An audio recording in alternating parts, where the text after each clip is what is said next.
Noche, y la ADP, la Asociación Dominicana de Profesores, ha pedido al Ministerio de Educación que le pase la lista de los 3.929 supuestos maestros o maestros hasta que ya definitivamente se tome una decisión, que fueron bloqueados en la nómina de este ministerio, en la nómina de educación. Recordemos que el ministerio había hecho un proceso de auditoría, se supone con la participación de la ADP, donde inicialmente bloqueó a más de 8.000 maestros para investigar el proceso, sobre todo si están o no dando docencia.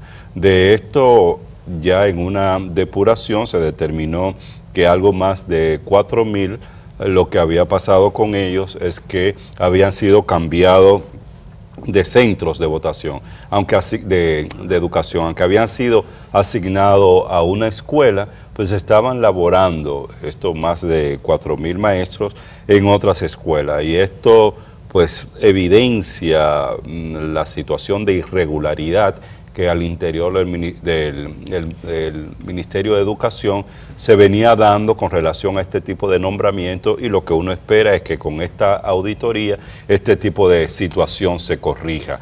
Bueno, pero quedan estos 3.929 maestros, lo que se ha alegado desde el Ministerio de Educación, y el ministro así lo ha estado indicando, que son personas que no están trabajando en educación.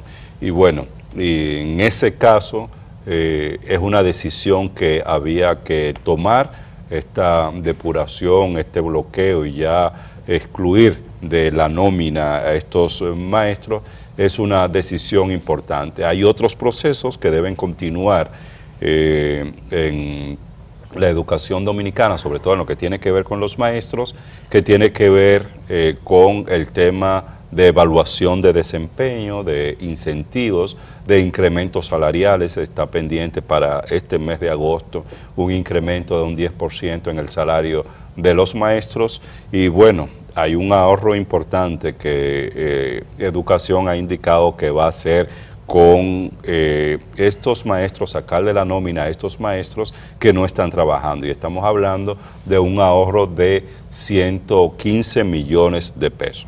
¿Mensuales? Mensuales, no en el año, no. Es decir, mensuales, entonces. 1.145 millones en el año. Sí. 1.000 millones de pesos en botella. Entonces, vamos a ver.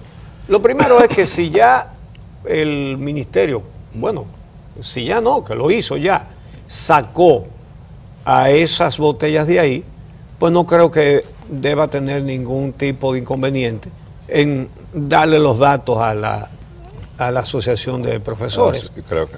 Ahora, lo más importante en este momento es que ese mismo saneamiento se haga en todas las instituciones del Estado, porque justamente mientras el Ministerio de Educación saca las botellas, al Ministerio de Relaciones Exteriores lo llenan de botellas, y el ministro, es decir, Miguel Vargas Maldonado, dice que son pocas, que 45 asesores que él tiene ahí cobrando entre 100 y 150 mil pesos todos los meses, que lo paga usted, dice que son pocos, que él va a pedir que le aumenten el presupuesto para poner más asesores. Entonces, ¿cómo es? Bueno, el editorial de hoy del periódico Hoy es sobre eso, de el activismo político solventado por los impuestos que pagamos todos, es decir, con el dinero que todos pagamos. El título del editorial: clientelismo a costa del erario. Dice: este libertinaje es una de las causas por las cuales los partidos políticos, sin excepción, han obstaculizado durante años las gestiones para aprobar una ley que regule las actividades de los partidos, que eventualmente incluiría cláusulas contra el clientelismo. Entonces, mira qué oportuno. Ayer, la Asamblea Nacional Francesa aprobó el último tramo pendiente de una nueva ley que ellos llaman de moralización de la vida pública. Esa ley, la iniciativa la tomó el nuevo presidente Macron. El presidente Macron, porque hubo una cantidad de escándalos durante la campaña electoral, propuso esta ley. Incluso algunos de sus ministros han tenido que renunciar antes de que exista la ley. Pero fíjense cuando se aborda un problema con seriedad. Esta nueva ley que se acabó de aprobar ayer, ya hoy entra en vacaciones el Congreso, la Asamblea Francesa, y antes de las vacaciones aprobaron esa ley a la que tienen que ajustarse todos, legisladores, funcionarios del Poder Ejecutivo, todo el mundo.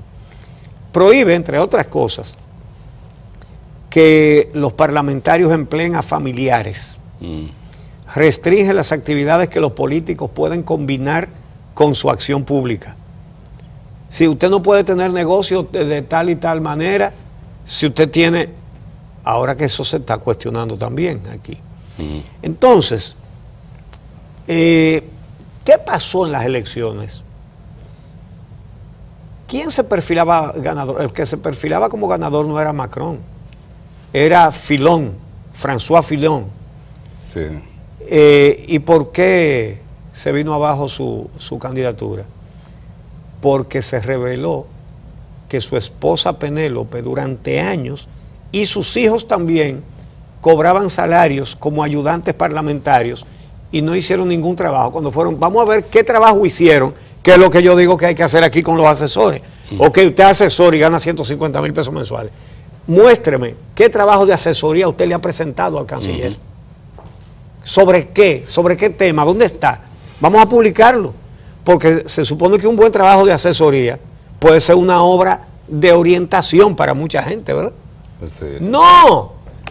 ¿Cuál trabajo? Es un cheque que van a buscar los días 25. Entonces, fíjense cómo en Francia, que son más políticos, ¿verdad? Eso no se tolera. Entonces, Fillon también perdió porque se evidenció durante la campaña que cuando él iba a juramentarse como legislador, creó una consultora que consiguió muchísimos negocios. ¿Se te parece a cosas que ocurren aquí? Bueno. Entonces, esas dos cosas están prohibidas expresamente en la ley de moralización de la vida pública, así se llama la ley que aprobaron ayer en Francia. Entonces, lo que yo pregunto es, ¿qué está haciendo la oposición aquí? Bueno, todos sabemos la respuesta, nada. Nada, porque tampoco les interesa mucho esto. Pero ¿qué debería estar haciendo todo partido político hoy en la República Dominicana con este proceso de cuestionamiento que no lo ha hecho la oposición, sino la ciudadanía? ¿Qué deberían estar haciendo? Diciendo cuáles son las leyes que van a hacer para enderezar esto. Aquí no hace falta muchas leyes, es que el cumplimiento, sí. Pero por lo menos un plan que digan, pues miren, si el partido La Cucaracha Coja, por ejemplo, debería decir, cuando nosotros ganemos vamos a hacer esto y esto, que vayan haciendo compromisos. ¿Y por qué no se comprometen con estas cosas? Claro. Y a la gente que observe todo eso. Claro, y tú que hablas de la oposición tendría la posibilidad de ir demostrando que de verdad está en disposición de que haya cambios en esta dirección, que no es solo con el discurso, porque una de las cosas que ya la ciudadanía no está dispuesta a aceptar es el discurso bonito, el discurso de muchos argumentos que nos tienen acostumbrados en el país, que no es coherente con la práctica, sobre todo cuando se llega al ejercicio del poder, o no ha sido coherente con esa práctica. Y en ese sentido, en medio de esta situación, se necesitan de proyectos políticos que vayan ganando en credibilidad. Y si tú eres de un partido de oposición, tú no puedes estar alegando que es necesario que cese la impunidad y la corrupción, o alegando que tu organización política está en contra de cualquier práctica corrupta o de práctica de impunidad en el país, cuando al mismo tiempo, por ejemplo, si hay uno de los miembros de ese partido político que es acusado por caso de corrupción, la maquinaria partidaria lo protege, por ejemplo, como ha pasado aquí en este país. O, por ejemplo, estos partidos políticos que tienen cuotas de poder, en esa cuota de poder que ejercen ya desde el Congreso Nacional o desde los ayuntamientos, no se marca la diferencia, porque tú deberías, como partido político, demostrar a la ciudadanía de que efectivamente eres diferente en el ejercicio del poder desde el Congreso, por ejemplo, y nosotros hemos insistido mucho en esto aquí, renunciando, por ejemplo, al barrilito, al cofrecito, a las exoneraciones que se dan desde el Congreso Nacional, pero no ha habido manera de que esto pase, o con práctica distinta a nivel de los ayuntamientos, pero igual sigue siendo la misma cosa y por ende, bueno, hay grandes desafíos que tiene la política dominicana y sobre todo está el tema de cómo ganar credibilidad. ¿Tú sabes una cosa? Pensando así en voz alta, eso que no hace la oposición, también debería hacerlo el Movimiento Verde. Se lo pudiera plantear. Es decir, ir esbozando una constitución para acabar con la impunidad y la corrupción. Aquí alguien debería plantear esto. Aquí lo que se necesita es llegar al poder con fines, por los medios que acuerda la Constitución, cosa dificilísima, porque aquí un grupo ha descubierto que después que se encarama nada más hay que robar mucho y no se pierden elecciones cuando usted tiene todo el dinero, ¿verdad? Ahora, alguien debería estar planteando cómo es que vamos a hacer las cosas, porque hay que hacerlas. Es decir, me refiero a cómo la población dominicana se va a desembarazar de tanta corrupción y de tanta impunidad.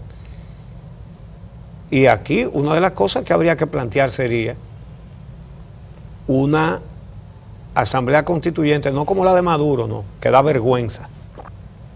Una asamblea constituyente real, legítima, verdadera, para hacer una nueva constitución y comenzar con un ordenamiento jurídico que, incluyendo al personal que lo va a aplicar, debe ser nuevo. Tiene que ser nuevo, porque es que no podemos seguir respirando en este país con una justicia cooptada por la corrupción. No podemos seguir respirando así. Algo hay que hacer y hay que ir pensando qué.